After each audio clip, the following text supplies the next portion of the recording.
Merhaba arkadaşlar, bugünkü ele alacağımız ilk dava tipik kayıp şahıs vakalarına biraz benzeyecek. O Kader Gecesi'nde birkaç saat arayla meydana gelen ve ortadan kaybolmayı daha da tuhaf hale getiren iki gizemli olay daha yaşandı. Soru şu, olaylar birbiriyle bağlantılı mıydı? Gelin biraz Curtis Pishon'dan konuşalım. Bu tarz videoları beğeniyorsanız abone olmayı unutmayın.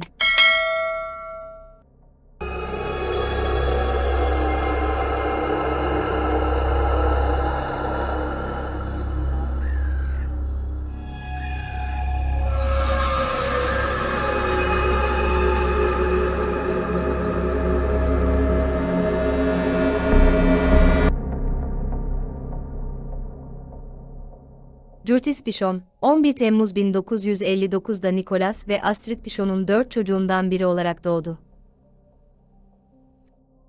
Babasının askeri polis memuru olarak yaptığı iş nedeniyle dünyayı dolaşarak büyüdüler.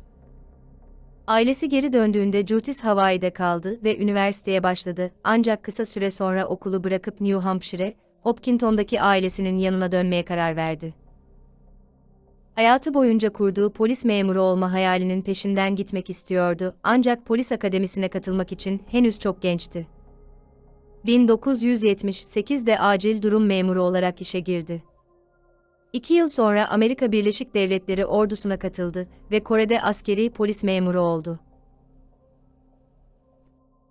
Askeri görevi 1984 yılında sona erdi ve Concord Polis Departmanı tarafından işe alındı. Yaklaşık 10 yıl devriye memuru olarak onların yanında çalıştı. Daha sonra hareket kabiliyetini ciddi şekilde kısıtlayan ağrılı bir kas bozukluğu olan MS hastalığına yakalandı. Hastalık, Curtis'in artık silahını doğru şekilde ateşleyemeyeceği noktaya kadar ilerledi. Rozetini teslim etmekten başka seçeneği yoktu. Kardeşi Mark Pishon, bu durumun Curtis'i perişan ettiğine inanıyordu. Kişiliği değişmiş, biraz daha sessizleşmişti. Ve kaybolduğu güne kadar bile hayatının geri kalanında ne yapacağını gerçekten bildiğini sanmıyorum. Ailesine göre Curtis depresyona girdi ve içine kapandı. Ancak Seabrook, New Hampshire'da fabrika güvenlik görevlisi olarak işe girdiğinde özgüveni yavaş yavaş geri geldi. 5 Temmuz 2000 gecesine kadar her şey normal görünüyordu. Curtis, sabah 1:42'de Seabrook itfaiyecilerini arayıp arabasının yandığını bildirdiğinde mesaisine başlamıştı. Seabrook İtfaiye Departmanı'nda şef yardımcısı Jeff Brown o gece nöbetçiydi. Biraz duman gördüğünü söyledi, bir yangın söndürücü bulmaya gitti ve yangını söndürdü. Onun da yangını söndürmeye çalıştığını fark ettik. Ama yangının nasıl başladığı ya da davanın neden bu şekilde sonuçlandığı konusunda hiçbir fikrim ya da içgüdüm yok. Curtis ile görüştükten sonra şef yardımcısı Brown, Curtis'in arabası yanarken normal görünüyordu dedi. Kardeşi Mark için kafa karıştırıcıydı çünkü Curtis'in en değer verdiği şeyleri saklamak için arabasını kullanma gibi garip bir alışkanlığı vardı. Eğer arabasını içindeki eşyalarla birlikte yanarken görseydi çok üzülürdü diye düşünüyorum. Neredeyse gözyaşlarına boğulacağını ve üzgün olacağını düşünürdüm. Sessiz ve çekingen olduğuna inanamıyorum. Yangın söndürüldükten sonra fabrikanın güvenlik amiri Curtis'i kontrol etti, iyi görünüyordu. 20 dakika sonra sabaha karşı 3:45'te bir fabrika işçisi Curtis'in kaybolduğunu fark etti. Fabrikada ve çevresinde yapılan kapsamlı aramalardan hiçbir sonuç çıkmadı. Curtis'in kardeşi Nicholas Pishon hemen en kötüsünü düşünmüştü. Curtis'in başına gelenlerle ilgili ilk düşüncemiz, kendi canına kıymış olabileceğiydi. Curtis'in durumundaki MS hastası biri için intihar bir olasılıktı. Hayatı boyunca aşık olduğu işini kaybetmişti. Curtis yakın zamanda babasından 9 milimetrelik bir silah satın almıştı, dolayısıyla intihar olası bir teori gibi görünüyordu. Ancak polis arabasında veya dairesinde silahın izine rastlanmadı.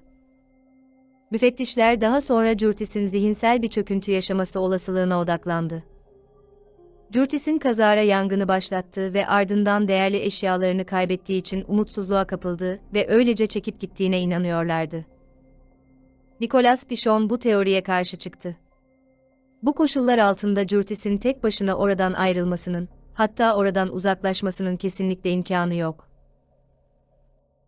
Curtis sigara içiyordu. Sigara içenler bunu çok iyi bilir, sigaran olmadan hiçbir yere gitmezsin, yani öylece çekip gitmedi.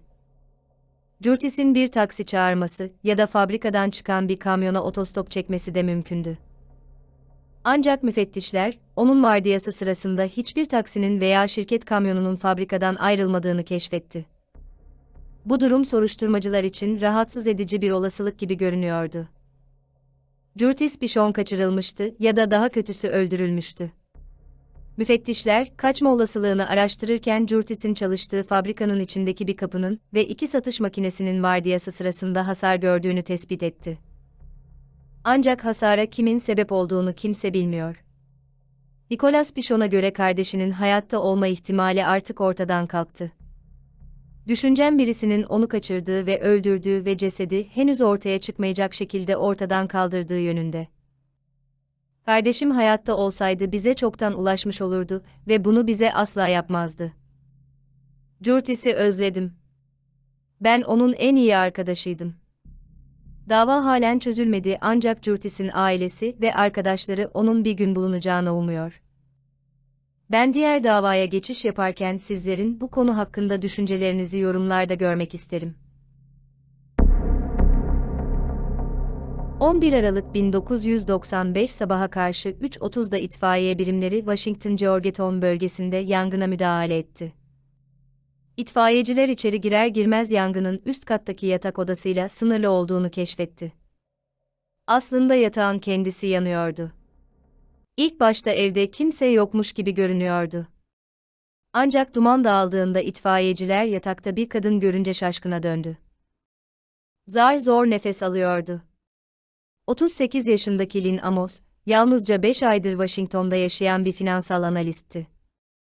Vücudunun %80'inden fazlasında 3. derece yanıklar oluşan kadın, yerel bir hastaneye kaldırıldı. Hastaneye ilk kaldırıldığında onu gören hemşirelerden biri daha sonra bize Lynn'e ne olduğunu bilip bilmediğini sorduğunu söyledi. Ve Lynn hayır anlamında başını salladı. İlk başta araştırmacılar bunun bir kaza olduğuna inanıyorlardı. Lynn'in kanındaki alkol oranı 0,25'ti. Bu Washington DC'de araba kullanmak için geçerli olan yasal sınırın 2,5 katıydı. Bu ve bir sigara izmariti bulmaları Lynn Amos'un yatakta sigara içtiğini gösteriyor gibiydi. Ancak Lynn'in arkadaşı Emily Smith buna inanmadı. Lynn sigara içmezdi. Evde kül tablası yoktu. Sigara paketleri yoktu. Yatakta sigara içtiğine dair hiçbir kanıt yoktu. Sigorta müfettişleri şilte, zemin ve yastık üzerinde hızlandırıcı madde bulduğunda polis ilk teorisini yeniden düşünmek zorunda kaldı. Lynn'in annesi Helen Amos'a göre yangının kasıtlı olarak çıkarıldığı sonucuna vardılar. Sigorta müfettişlerinin raporu gaz yağı, benzin ve terebentin karışımının bulunduğunu gösterdi. Ve doktor bana onun yanıklarının hızlandırılmış bir yangından kaynaklanan yanıklarla uyumlu olduğunu söyledi. Sadece kendisinin ve yatağın yandığına inanamıyordu. Lynn Amos hayata tutunmuştu, bilinci açık zar zordu ve konuşamıyordu. 10 gün sonra 21 Aralık 1995'te öldü. Ölüm nedeni resmi olarak cinayet olarak belirtildi. Peki Lynn Amos'un ölmesini kim ve neden ister ki? Bilinen bir düşmanı olmayan, dost canlısı ve dışa dönük bir insandı. Ama görünüşe göre Lynn'in kendi sırları vardı. Ölmeden önceki haftalarda aniden arkadaşlarıyla işi hakkında konuşmayı bırakmıştı. Çok geçmeden Lynn'in cinayetinin nedeni ortaya çıkmaya başladı. Lynn Amos, bir yönetim danışmanlığı firmasında görev almak için Washington'a taşınmıştı. İşinin bir parçası olarak, birçok büyük bankanın kredi verme uygulamalarını değerlendirmek üzere sık sık Meksika'ya geziler yapıyordu. Yangından bir aydan az bir süre önce Lynn, yakın arkadaşı Emily Smith ile öğle yemeği yedi. Emily'ye göre Lynn iş hakkında konuşmak konusunda isteksiz görünüyordu. Öğle yemeği yerken onun ne üzerinde çalıştığını bilmediğimi fark ettim ve bu alışılmadık bir durumdu çünkü iş hakkında çok konuşuyorduk. Benzer türde şeyler yaptık. Emily, Lynn'in kendisine bazı şüpheli borç verme uygulamalarını ortaya çıkardığını söyledi.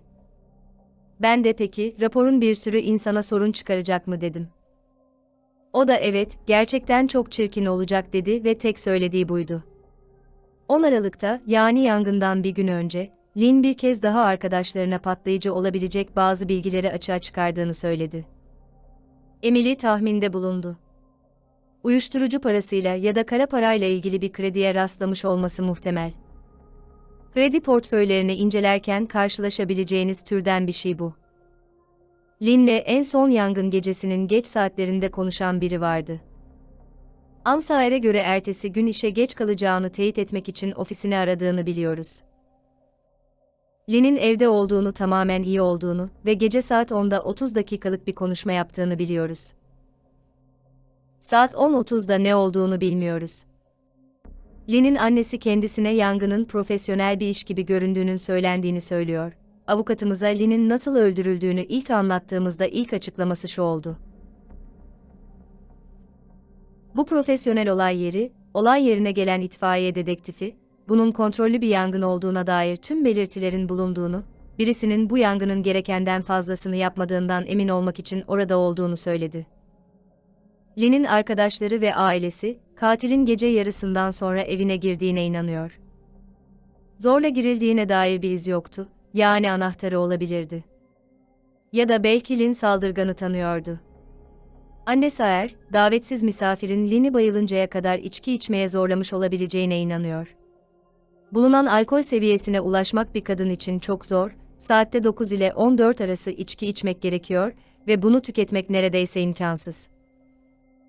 Bu, her 4 ila 7 dakikada bir yeni bir içecek alacağınız anlamına gelir. Daha sonra katil onun ölümünü bir kaza gibi göstermeye çalıştı. Lynn, Amos Meksika bankalarına ilişkin raporunu hiçbir zaman tamamlamadı. Eski işvereni kamera karşısına çıkmayı reddetti. Medyaya yazdığı bir mektupta şunları söyledi. Araştırmacılar tarafından sorulan aynı sorulardan rahatsızız. Sadece adli tıp biliminin bazı cevaplar sağlayacağını umabiliriz.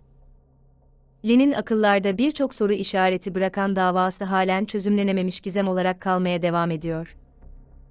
Ailesi ve arkadaşları kızlarına ve arkadaşlarına böylesine bir kötülüğü kim yaptı bilmiyor. Evet arkadaşlar, bir davanın daha sonuna geldik. Bu konu hakkında sizler neler düşünüyorsunuz? Düşüncelerinizi yorumlarınızla paylaşırsanız sevinirim. Bir sonraki dava videosunda görüşmek dileğiyle. Sağlıcakla kalın.